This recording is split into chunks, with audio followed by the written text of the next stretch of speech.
বিসমিল্লাহির রহমানির রহিম। আসসালামু আলাইকুম। আরেকটা নতুন ভিডিওতে আপনাদের সবাইকে স্বাগত জানাচ্ছি।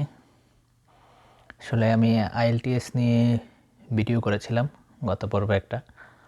তো সেই ভিডিওটা অনেকে দেখার পরে আমাকে কয়েকজনে জিজ্ঞেস করেছিলেন আসলে আইএলটিএস ছাড়া ইউকে আসার কোনো ওয়ে আছে কি না। তো আমি আসলে ইন্টারনেট ঘাটাঘাটি করে দেখলাম যে আইএলটিএস ছাড়াও সহজেই ইউকে আসার আরও কয়েকটা রাস্তা খোলা আছে। তো এর মধ্যে 3টা জিনিস আমি পেয়েছি যেগুলো দিয়ে আপনারা আইএলটিএস এর পরিবর্তে ওই টেস্টগুলো আপনারা ব্যবহার করতে পারেন। তো তার মধ্যে 1 নম্বরে হচ্ছে MOI, যেটাকে আমরা বলি মই। তারপরে আরও 2টা টেস্ট আছে যেগুলো একটু সহজ কম্পারেটিভলি আইএলটিএস থেকে। একটা হচ্ছে ডুওলিঙ্গো, আপনারা অনেকেই জানেন। আর একটা হচ্ছে OIETC, যেটাকে আমরা ELLTO বলি অনেকে, ইংলিশ ল্যাঙ্গুয়েজ লেভেল টেস্ট। তো পরীক্ষার সিস্টেমগুলো অনেকটা আইএলটিএস এর মতো হলেও এখানে অনেক ঘাপলা আছে। আপনারা যারা জানেন তারা তো জানেন, আর যারা জানেন না তাদের জন্য বলি, এই পরীক্ষাগুলো একটু হেল্প নেওয়া যায় কিছু কিছু ক্ষেত্রে। 4টা মডিউল থেকে আপনি হয়তো ধরেন স্পিকিংটা যদি একটু ভালো হয় আপনার, তাহলে আপনি বাকি বিষয়গুলো একটু হেল্প নিয়ে দিতে পারেন। তো সেটার বিস্তারিত আমি ভিডিওতে বলতে চাচ্ছি না, কেউ জানতে চাইলে পার্সোনালি ইনবক্স করবেন, আশা করি উত্তর দেব। তো প্রথমে আমি MOI এর বিষয়ে একটু কথা বলতে চাই। MOI হচ্ছে মিডিয়াম অফ ইনস্ট্রাকশন, মানে আপনি যে ব্যাচেলর ডিগ্রিটা কমপ্লিট করেছেন সেটা যদি আপনি ইংরেজিতে করে থাকেন, মানে আপনাকে যদি ইংরেজি মাধ্যমের মতো শিক্ষা দেওয়া হয়, মানে আপনার ব্যাচেলর যে করবেন আপনি সেটা যদি ইংরেজি মাধ্যমের মতো হয় আর কি, যেটাকে আমরা সহজেই বলতে পারি, সেটাই হচ্ছে MOI। আপনার ইউনিভার্সিটি আপনাকে একটা লেটার ইস্যু করবে যে তাকে যে ব্যাচেলর পড়ানো হয়েছে এটার মাধ্যমটা ছিল, মিডিয়াম অফ ইনস্ট্রাকশনটা ছিল হচ্ছে ইংরেজি। এমন একটা লেটার যদি ইউনিভার্সিটি ইস্যু করে সেটাকে আমরা বলি MOI। তো প্রথমে MOIটা নিয়ে কিছু কথা বলি। সকল ইউনিভার্সিটির MOI ইউকেতে অ্যাকসেপ্টেড নয়, 1 নাম্বার কথা হচ্ছে এটা। আর সকল ইউনিভার্সিটি আপনার MOIটা অ্যাকসেপ্ট করে না।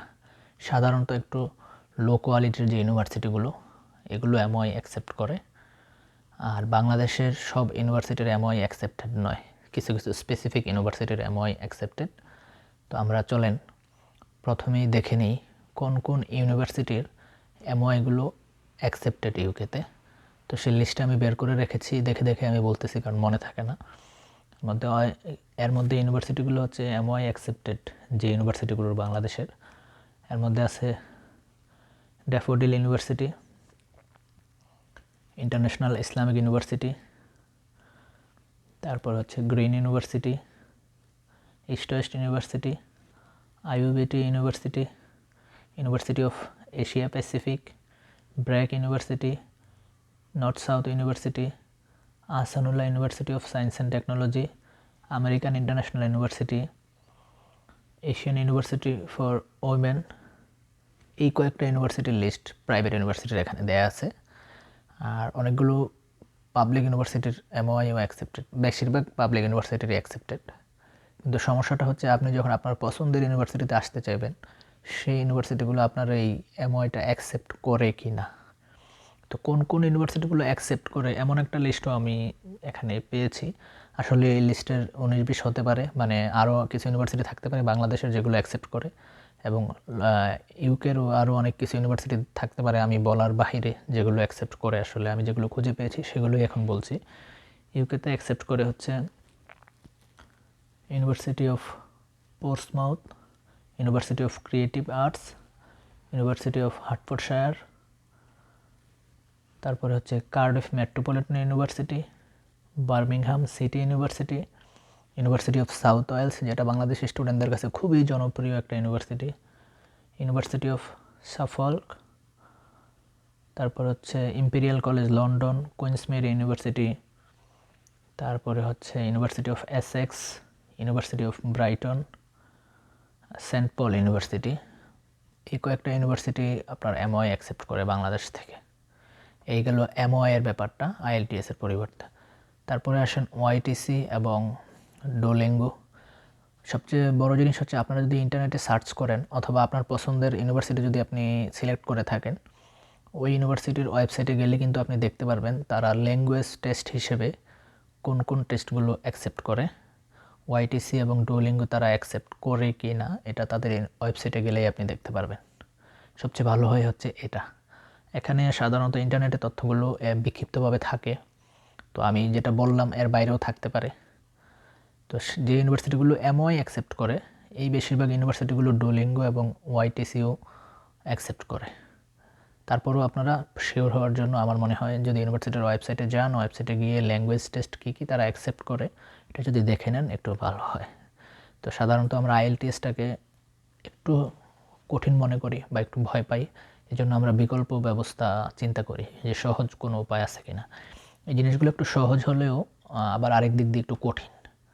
কারণ আপনি যদি এমওআই দিয়ে ধরেন আপনার যদি বেসিকটা ভালো না থাকে ইংরেজির, এমওআই দিয়ে আপনি ইউনিভার্সিটির অফার লেটার পেলেও আনকন্ডিশনাল পেলেও আপনাকে কিন্তু অনেক ইউনিভার্সিটিতে একটু ভালো মানের যে ইউনিভার্সিটিগুলোতে কিন্তু আপনাকে ইউনিভার্সিটির অ্যাডমিশন টেস্টের মতো একটা ভাইবা দিতে হয়। তারা আপনার ল্যাঙ্গুয়েজ এবিলিটি এবং আপনি রিয়েল স্টুডেন্ট কিনা, আপনার কোর্স সম্পর্কে আপনি কি জানেন, আপনাকে কি পড়ানো হবে, এই বিষয়গুলো তারা তখন আপনাকে যাচাই বাছাই করে। মানে আমি যখন এটাকে ইউকের জন্য ক্যাশ ইন্টারভিউ বলে, সার্টিফিকেট অফ অ্যাকসেপ্টেন্স, আপনাকে ফাইনালি আনকন্ডিশনাল দেওয়ার আগে অথবা আনকন্ডিশনাল দেওয়ার পরে আপনাকে একটা পরীক্ষা নিয়ে আপনাকে তারা ক্যাশ লেটার ইস্যু করে, যেটা দিয়ে আপনি ভিসার জন্য অ্যাপ্লাই করবেন। এই ক্যাশ লেটার ছাড়া কিন্তু আপনি ভিসার জন্য অ্যাপ্লাই করতে পারবেন না। তো এই জন্য আমি বলবো এই টেস্টগুলো হচ্ছে তাদের জন্য আমি একটু এনকারেজ করি যাদের ইংরেজি স্পিকিংটা মোটামুটি আছে, বেসিক ঠিক আছে, হয়তো কোনো কারণে আইএলটিএসটা আপনি এড়িয়ে যেতে চাচ্ছেন, তাদের জন্য আমার মনে হয় এই টেস্টগুলো আপনারা চেষ্টা করতে পারেন অথবা এমওআই দিয়ে চেষ্টা করতে পারেন। আর আপনি যেহেতু একটা ইংলিশ স্পিকিং কান্ট্রিতে আসবেন, আমার মনে হয় ইংরেজির বেসিক জিনিসগুলো জেনে আসাটাই আপনার জন্য ভালো। কারণ আপনি এখানে এসে তো বসে থাকবেন না বেকার, তাই না? আপনি চাকরি খুঁজবেন, আর চাকরি করতে গেলে আপনাকে কমিউনিকেশনে মোটামুটি অ্যাটলিস্ট একটা দক্ষতা থাকতেই হবে। এসে আমি বলছি না আপনি 100% সব কিছু পারবেন, আমি নিজেও এখনও পারি না। তো তারপরও বেসিক জিনিসটা আপনার নিয়ে আসলে আমার মনে হয় ভালো হয়। তারপরও যদি কেউ চান আইএলটিএসটা এড়িয়ে অন্যভাবে আসতে, তারা এই বিষয়গুলো ট্রাই করতে পারেন, আমার মনে হয় আপনাদের উপকারে আসবে। তো সবাই ভালো থাকবেন। আসসালামু আলাইকুম রহমতুল্লাহি ওয়া বারাকাতুহু।